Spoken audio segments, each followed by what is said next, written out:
What's up, Guardians? Peace and Grease here, and today I want to talk about how I farm Brightdust. Now, hopefully, this will help someone out. Use this information, ignore it, do whatever you want with it.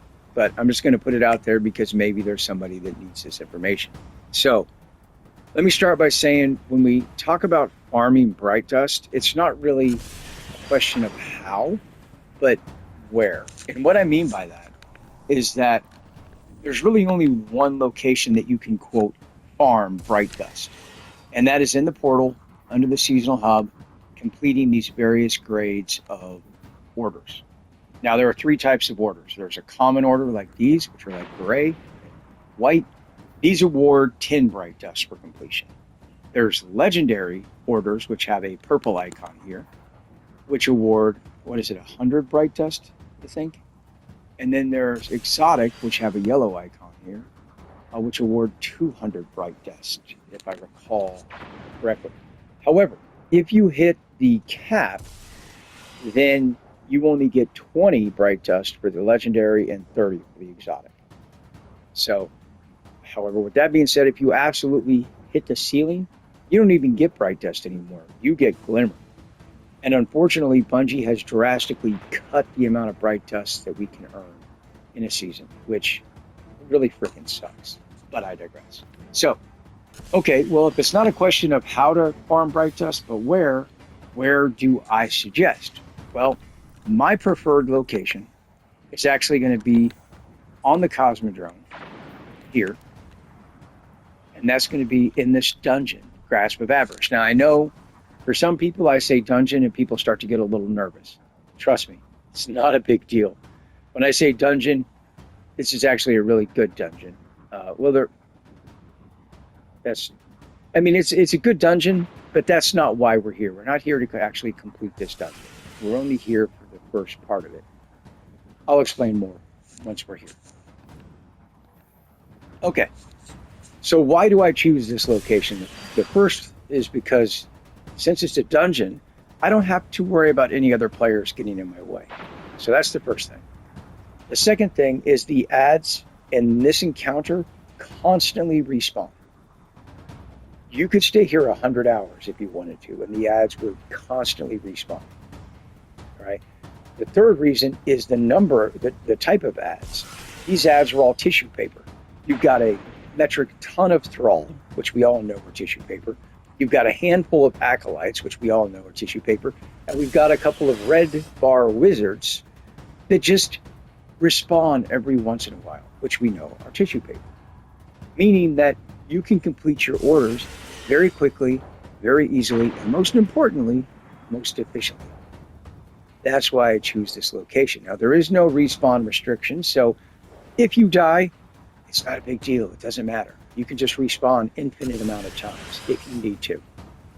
So there's really only two things you need to know about this location.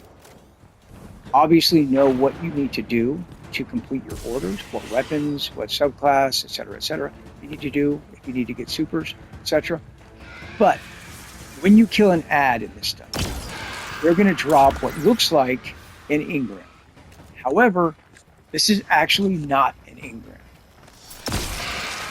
What this actually is a Burdened by Riches engram. And when you pick it up, boom, you get a countdown timer at the top of your screen, counting down from 28 seconds, and it's called Burdened by Riches. Now, once that timer hits 0, you're dead. You can refresh that timer by picking up another engram. Just like that. Now, as the timer for Burdened by Riches counts down, your screen will start to turn red, and you will start to hear a noise building. These are indicators that tell you, hey, your timer's running out. And I'm just going to show you what that looks like. As you can see, my screen is starting to turn red.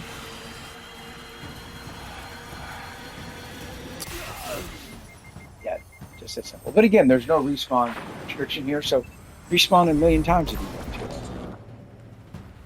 So you're basically going to look at your orders, and you're going to look at what you need to do. Do you need to kill ads with a hand cannon? can kill ads with a hand cannon. If you need to use a pulse rifle or a heavy weapon or a sword or a glaive or yada yada, whatever you need to do, you kill them with that. However, I will warn you to try and avoid the loot cave. Now, if you're wondering where the loot cave is, it's all the way at the front.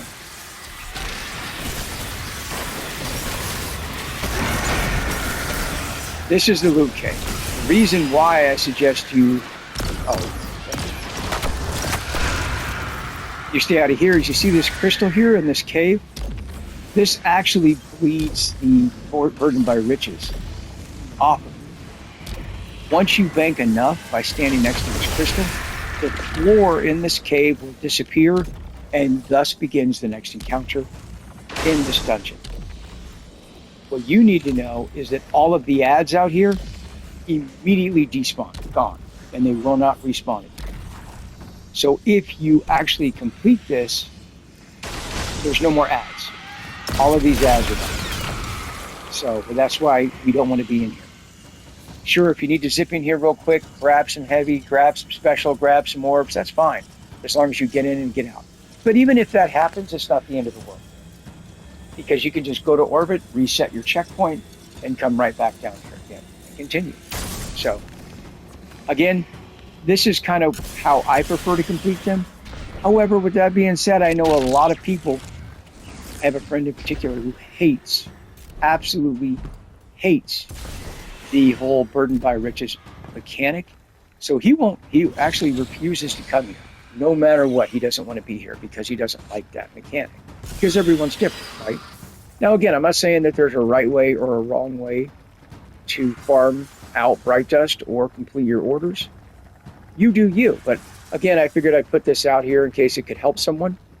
Feel free to put your own methods down in the comments section. Let's give people options, tell people what they can do. Feel free to let me know what you think down in the comment section below, or don't, whatever you're feeling.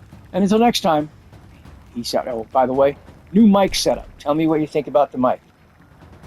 Again, we're trying to get another mic. Hopefully there's no weird distortions or sounds or anything else, but I guess we'll find out.